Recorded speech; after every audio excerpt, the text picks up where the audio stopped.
ఆది దైవము నీవయ్యా, ఆది దైవము నీవయ్యా,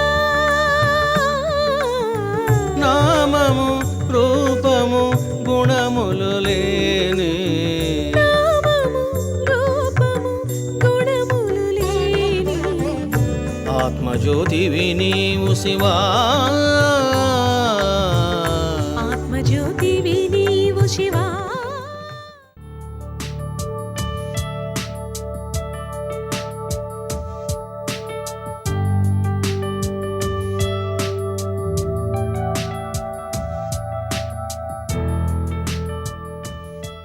ఇక్కడనే మీరు చాలా జాగ్రత్తగా వినండి, ఎందుకంటే ఇది బ్రహ్మ విద్య,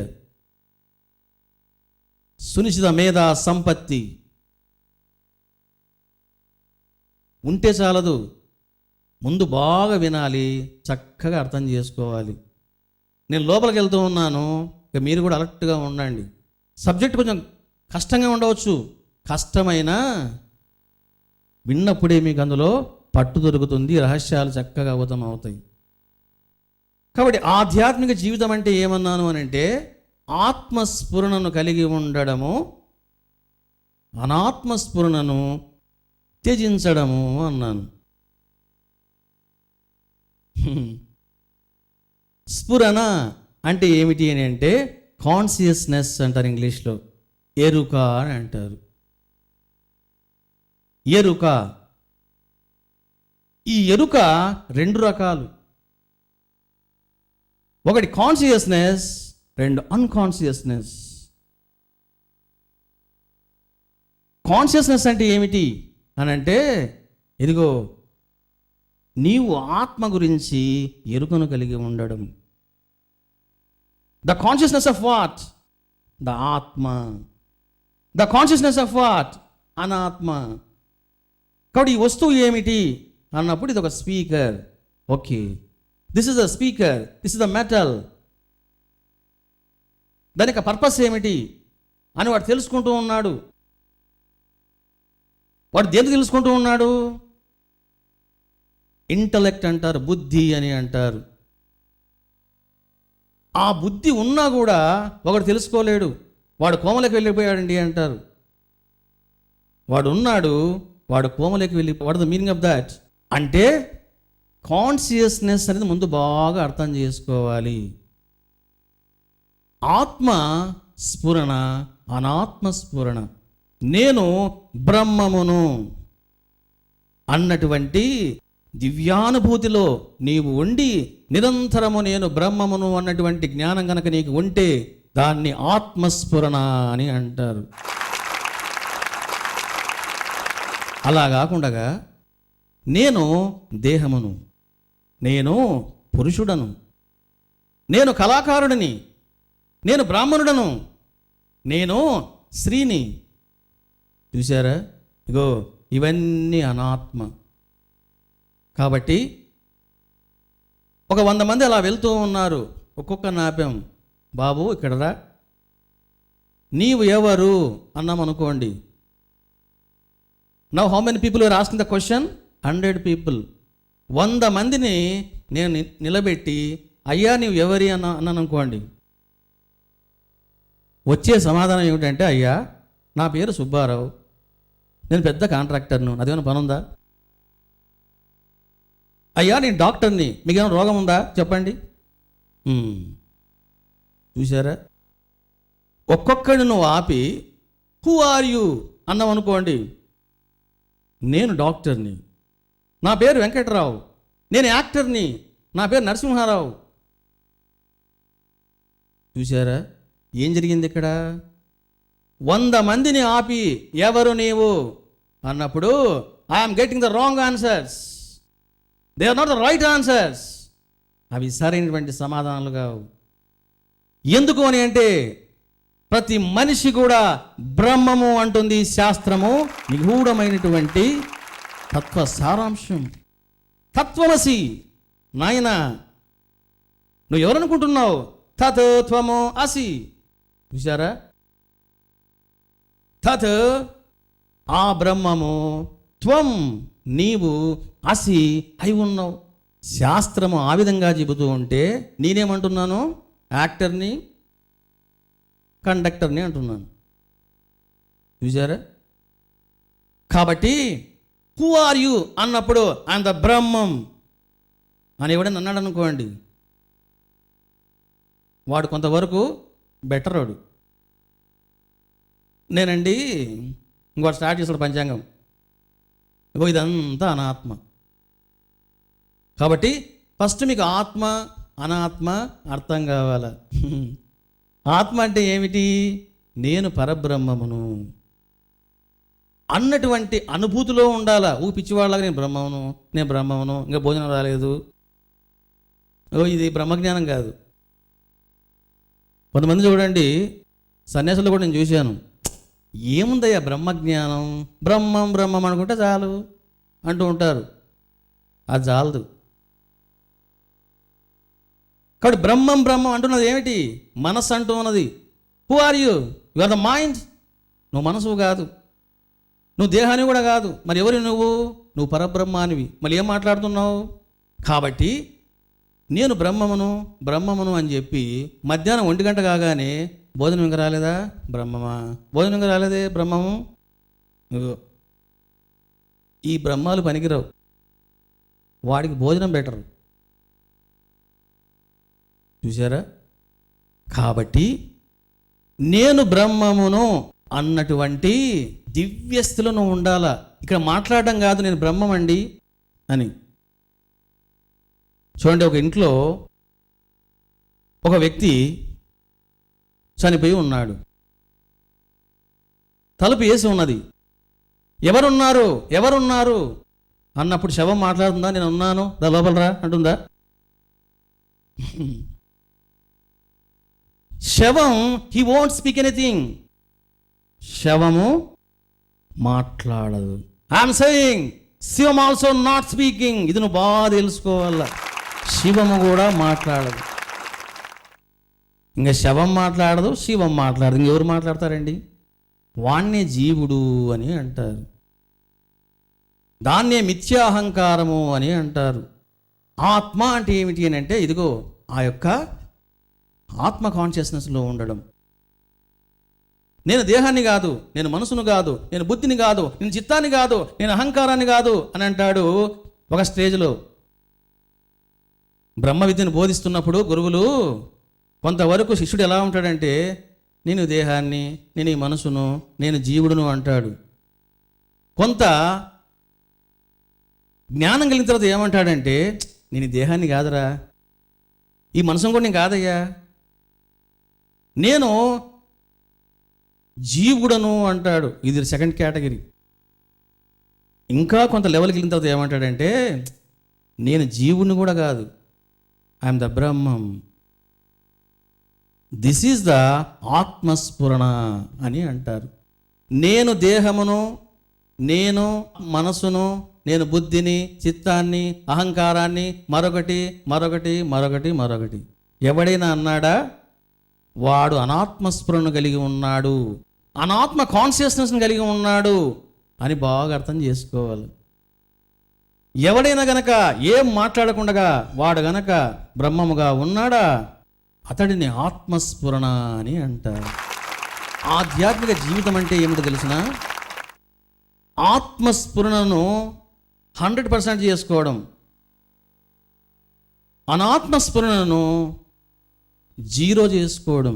ఇది బాగా అర్థం చేసుకోవాలి మీరు. ఆత్మస్ఫురణ, అనాత్మస్ఫురణ, ఆత్మ కాన్షియస్నెస్, అనాత్మ కాన్షియస్నెస్.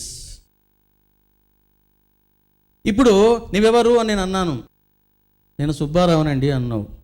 ఇప్పుడు నువ్వు అనాత్మ కాన్షియస్నెస్లో ఉన్నావు. కాబట్టి నేను ఎవరు అన్నప్పుడు నువ్వు ఏం మాట్లాడకుండా మౌనంగా నీవుగా ఉంటే you are in the state of ఆత్మస్ఫురణ అని అంటారు. చూడండి, ఆత్మస్ఫురణ, అనాత్మస్ఫురణ ఎలా ఉంటుందో మీకు ఒక చిన్న ఎగ్జాంపుల్ ఇస్తే బాగా అర్థమవుతుంది. స్వామి రామతీర్థ పేరు మీరు వినే ఉంటారు. వీరు ఒక మ్యాథమెటిక్స్ ప్రొఫెసర్, ఒక గొప్ప తత్వవేత్త.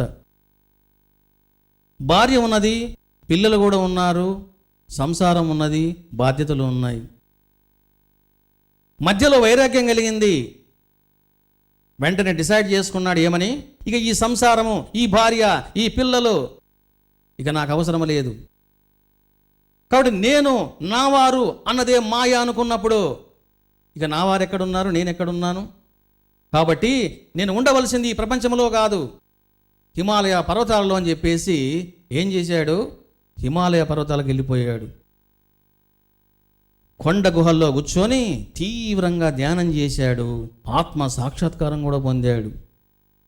పొందడమే కాదు, సిద్ధులు కూడా పొందాడు. కొన్ని రోజుల తర్వాత రామతీర్థ భార్య అన్వేషణ సాగిస్తూ ఉన్నది, మా ఆయన ఎక్కడున్నాడని చెప్పేసి. పిల్లలు కూడా వెతుకుతూ ఉన్నారు, ఎక్కడ దొరకలేదు.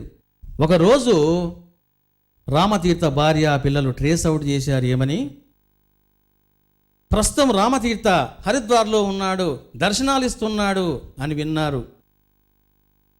ఎంతో ఆనందంతో భార్య పిల్లల్ని తీసుకొని భర్త దగ్గరికి బయలుదేరింది. రామతీర్థ తన ఆశ్రమంలో కూర్చొని అందరికి దర్శనం ఇస్తూ ఉన్నాడు. భార్య వచ్చింది, ఏమండి మీరు ఎవరైతే సేవలు చేస్తూ ఉన్నారో అతడు ఎవరో తెలుసా మీకు? అతడు నా భర్త అన్నది. శిష్యులంతా కూడా ఆశ్చర్యపోయినారు. వెంటనే పాద నమస్కారం చేశారు. అమ్మగారు రండి మీరు అని చెప్పేసి. ఇప్పుడు ఒకనాడు రామతీర్థ భార్య ఏ కాన్షియస్నెస్లో ఉన్నారు? అనాత్మ కాన్షియస్నెస్లో ఉన్నారు. ఏమిటా కాన్షియస్నెస్? నేను నీ మొగుడిని, వారు నా పిల్లలు, నీకు నేను తాళి కట్టాను, కాటికి పోయేదాకా నేను అన్నం పెట్టాలి, ఇదిగో ఇదంతా అనాత్మ కాన్షియస్నెస్. ఇప్పుడు మీకు బాగా అర్థమవుతుంది ఆత్మ కాన్షియస్నెస్, అనాత్మ కాన్షియస్నెస్ అంటే ఏమిటి అన్నది. శ్రీమతి రామతీర్థ వెళ్ళింది. నేను మా ఆయనతో ప్రత్యేకంగా మాట్లాడాలనుకుంటున్నాను చెప్పండి అన్నది. చూశారా, అహంకారం ఎక్కడికి పోదు. వాళ్ళు వెళ్ళి చెప్పారు, గురువుగారు మీకు వివాహం కాలేదని మేము అనుకున్నాం, మీ భార్యామణి గారు వచ్చారు గురువుగారు, మీకు చెప్పమన్నారు, ఏకాంతంగా మాట్లాడాలంట అన్నాడు శిష్యుడు. అప్పుడు చూడండి రామతీర్థ అన్నారు, పిచ్చివాడా, ఎవరు భార్య, ఎవరు భర్త, ఎవడు రామతీర్థ అనేవాడు నీకు తెలుసా అంటాడు. శిష్యుడి మెంటలు వచ్చింది, ఇదేమిటిది, పొద్దున్న లేస్తేనే రామతీర్థ రామతీర్థ రామతీర్థ రామతీర్థ అని అంటూ ఉన్నానే, రామతీర్థ ఎవడో నన్ను అంటున్నాడే అని చెప్పేసి ఉన్న విషయం వెళ్ళి భార్యకి చెప్పాడు. వెంటనే భార్య సీరియస్గా వచ్చింది. పిల్లలు కూడా వెంట తీసుకొని రండ్రా మీరు కూడా అన్నది. వచ్చి అందరు దర్శనం చేసుకుంటూ పోతూ ఉన్నారు. రామతీర్థ స్వామి అట్లా అంటున్నాడు, ఇట్లా అంటున్నాడు. భార్య కూడా వచ్చింది, ఇట్లా అన్నాడు, ఇట్లా అన్నాడు. ఒళ్ళు మంటింది భార్యకు. వెంటనే ఒక క్షణం ఆమె ఆగి, నా కండంలో కళ్ళు చూసి చెప్పు, నేనే గుర్తులేనా? ఆనాడు నువ్వు చేసిన కొంటె పనులు నాకంటే నీకు బాగా గుర్తుంటాయి, అన్నీ మర్చిపోయినావా అని చెప్పేసి ఆమె ఎన్ని రకాలుగా మాట్లాడినా రామతీర్థ ఒకటే అన్నాడు, అమ్మా ఏ రామతీర్థ గురించి నువ్వు వచ్చావో ఆ రామతీర్థను నేను హిమాలయ పర్వతాల్లో భూస్థాపితం చేశాను అన్నాడు రామతీర్థ. బ్యూటిఫుల్ ఇది. కోటి తీర్థములు ఎందుకురా, తీర్థములు ఎందుకురా, ఆత్మతీర్థములో మునుగుమురా, ఆత్మతీర్థములో మునుగుమురా, జపములు స్తోత్రములు ఎందుకురా, జపములు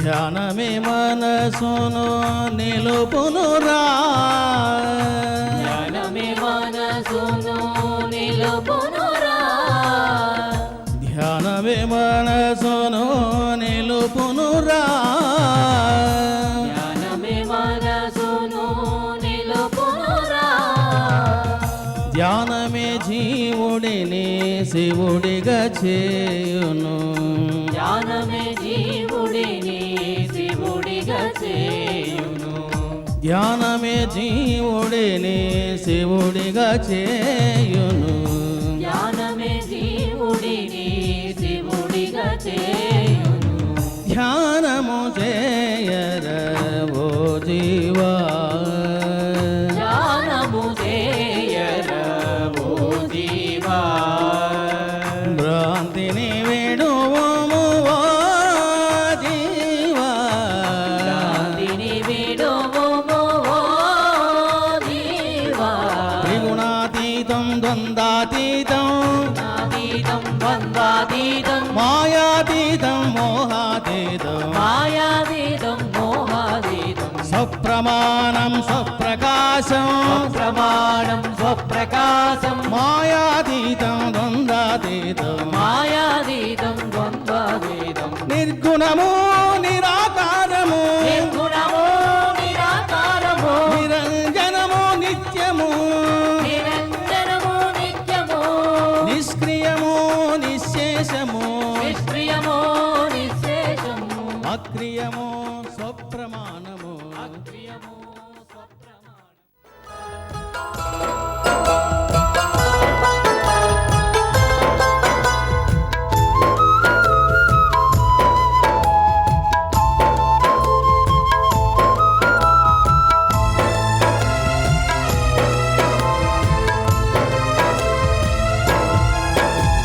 శివ శివ అంటే చాలురా, ఆ శివుడు నీ వశమగునురా, శివ శివ అంటే చాలురా, ఆ శివుడు నీ వశమగునురా, దేవదేవుడు మహదేవుడు, దేవదేవుడు మహదేవుడు, దేవదేవుడు మహదేవుడు, దేవదేవుడు మహదేవుడు, నీ వశమగునుర ఓ జీవా, నీ వశమగునురా ఓ జీవా, శివ శివ అంటే చాలురా, ఆ శివుడు నీ వశమగునురా.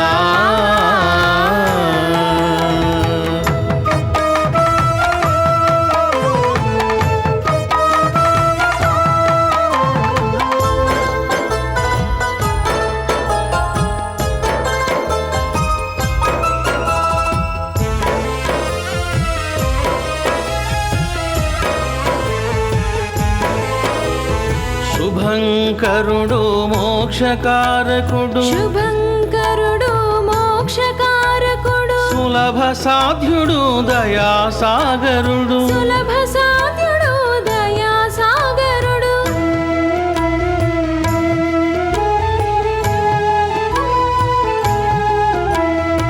శుభంకరుడు మోక్షకారకుడు, శుభంకరుడు మోక్షకారకుడు, సులభ సాధ్యుడు దయాసాగరుడు, సులభ సాధ్యుడు దయా సాగరుడు, సంతుష్టి చెందితే చాలురా, సంతుష్టి చెందితే చాలురా, వరములు ఎన్నో నొసగునురా, వరములు ఎన్నో నొసగునురా, భక్తితో శివనామం, భక్తితో శివనామం చేయరవో జీవా, చేయరవో జీవా, భక్తితో శివనామం, భక్తితో శివనామం చేయరవో జీవా, చేయరవో జీవా, శివ శివ అంటే చాలురా, ఆ శివుడు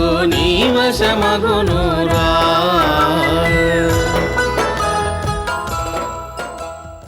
శివా శివా శివా శివా నీ నామమే మోక్షద సుఖదాయకం నీ నామమే మోక్షదాయకం శివా పరమశివా శివా పరమశివా శివా పరమశివా శివా పరమశివా నీ నామమే పరమ సుఖదాయకం నీ నామమే పరమ సుఖదాయకం శివా పరమశివా నిరి సద సా నిరి సదా ధని రే రి గ మ స దని రే రి గ మ సా సరి మ ప మ ప దని దని ప సరి మ ప మ ప దని దని పా సరి గ గ మ రి రి స ధ ని రి స సరి గ గ మ రి రి స ద ని రి సా శివా పరమశివా